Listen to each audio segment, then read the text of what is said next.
I'm Dana Denha, and you're watching FYI.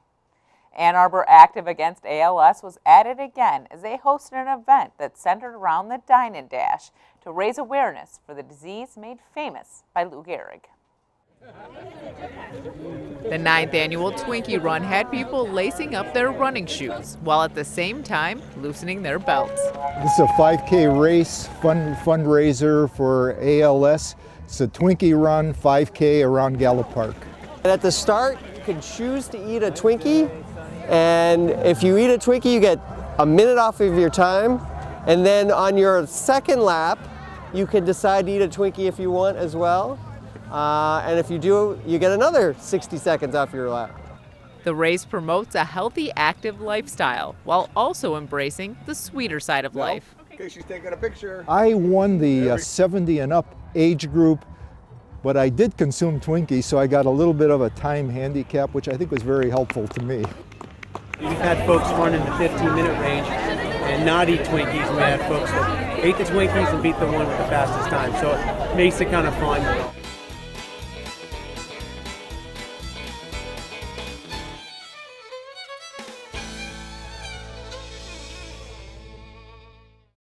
For more on upcoming events or just supporting the cause, visit activeagainstals.org. Stay tuned, and we'll be back shortly with more news and information.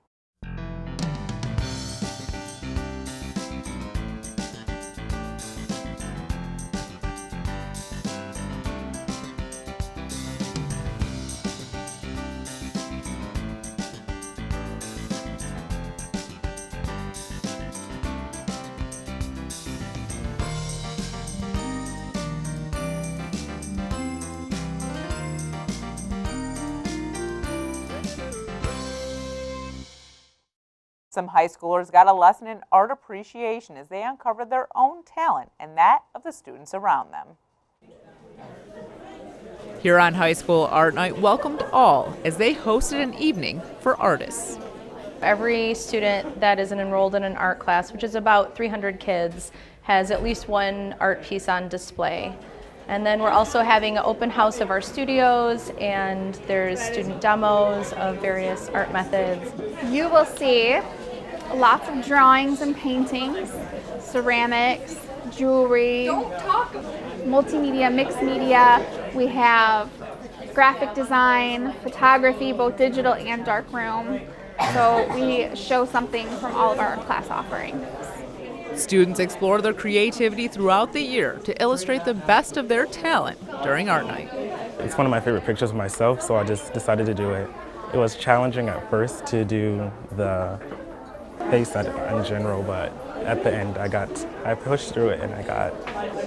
It's different, very different to deal with oil pastel than it is with anything else really, because it's the way you mix it, I guess, is different, because you want to leave a little bit of color that sort of shows through, so you have a sort of, I guess, painterly feel.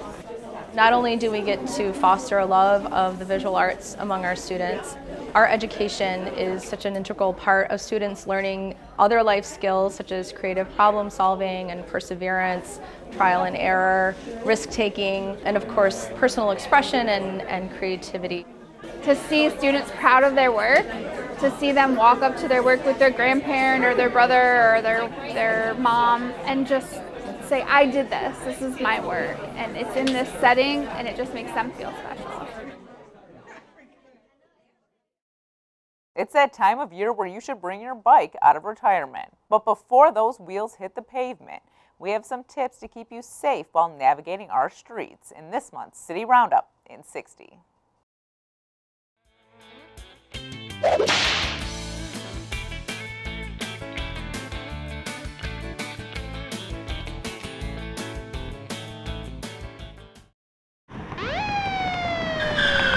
Hello, I'm Doug Martell with the Ann Arbor Police Department. We're going to talk about a pre-check on your bikes. I call it the ABC. You're getting ready to dust your bikes off for the season. So A is for air. Make sure that your tires are properly inflated, that you have good tread on your tires. B for brakes. You want to make sure that your brakes are working properly, because if you're going to need to stop at some point, so make sure that your brakes are working properly. If you need help with those, I'm sure your local bike shop will help you out. And C is for chain. You need to have a chain that's working well, that's not rusty and corroded. So make sure that your chain is working. If it's rusty and it doesn't look like it's going to take any lube, your local bike shop can help you out getting the right length of chain for you. Thanks for watching. Please ride safely. Enjoy the ride. Double, double, toil and trouble were words you shall not dare speak in 17th century Salem, Massachusetts. The Tony Award-winning American classic, The Crucible, delves into the world of deception, witchcraft, and untimely death as a group of girls use the occult for their own gain. Joining me is the director of PTD's production of The Crucible, Liz Greaves-Hoxsie. Welcome back to the show, Liz. Thank you. So why don't you tell us a little bit more about The Crucible for those of us. I've actually never seen the play. I've only seen the movie. Yeah. So I don't know if the play's different or... It's somewhat different. I myself didn't like the movie. But so it's set in 17th century Salem. Witches are something that is very near and dear to people's hearts. And a group of girls, as you mentioned, accuse others of being witches. There's a court called, and people are hanged. It's sort of an example of mass hysteria. And you see that all over the world. It's not unique to Salem by any means, not unique to the 17th century. You see it all over the world. You can look at places where there's ethnic cleansing. You can look at the Holocaust, you know, mass hysteria with neighbors turning against each other. But the witchcraft thing is more unique to Salem. It is. And it's basically a theocracy, which again has resonances.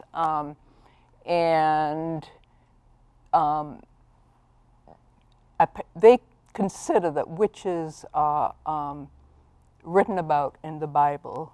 And if you don't believe in witches, you're going against the Bible. When you're accused of being a witch, it's really the only way to avoid being hanged is to confess. So in other words, you have to lie to save yourself. Yes. And but then what kind of life do you have after you confess? Don't know. Yeah. I mean, Miller wrote it as a commentary on McCarthyism, and it is, okay, the people who are named as witches, they're asked to name other names, kind of thing. But I think it goes beyond that. It's just about betrayal, about personal betrayal. It's a fascinating play. It's about a lot of things. These group of girls, they have zero status in the village. Suddenly they are taken by seizures, okay? And they call out witches. And now they're the most powerful people in the village. It's a remarkable transformation. And it hinges around basically a fictionalized relationship between one of the farmers, John Proctor, his wife, Elizabeth, and Abigail, a servant girl. And John has had a relationship, an affair with Abigail. Okay. Abigail is a young girl. You could see that in terms of abuse, even though it was a consensual relationship, because she's basically a child, you know. And then he realizes he's done bad, and he turns her away, and she's angry. And she accuses Elizabeth, his wife, of being a witch. And that's kind of how it all starts. Yeah. And John tries to save Elizabeth. And it all goes from there.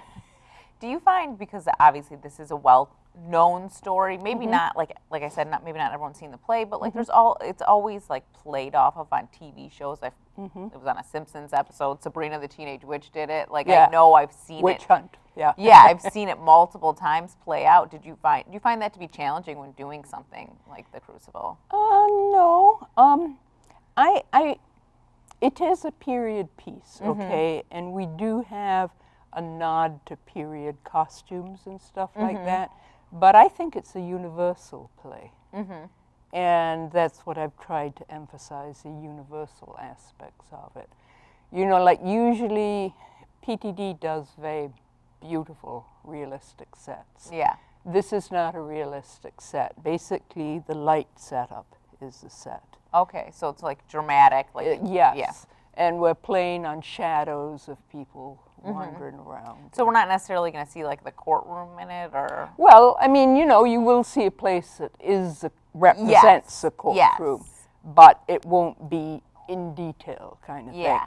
The action is on the drama that's happening. The attention is on the drama. Well, I think that does, in some ways, just make you pay more attention to the acting. And it's a really dramatic play. I love it. So, you know, that's why I've been doing it. Yeah. But I think it's one of the jewels of American theater.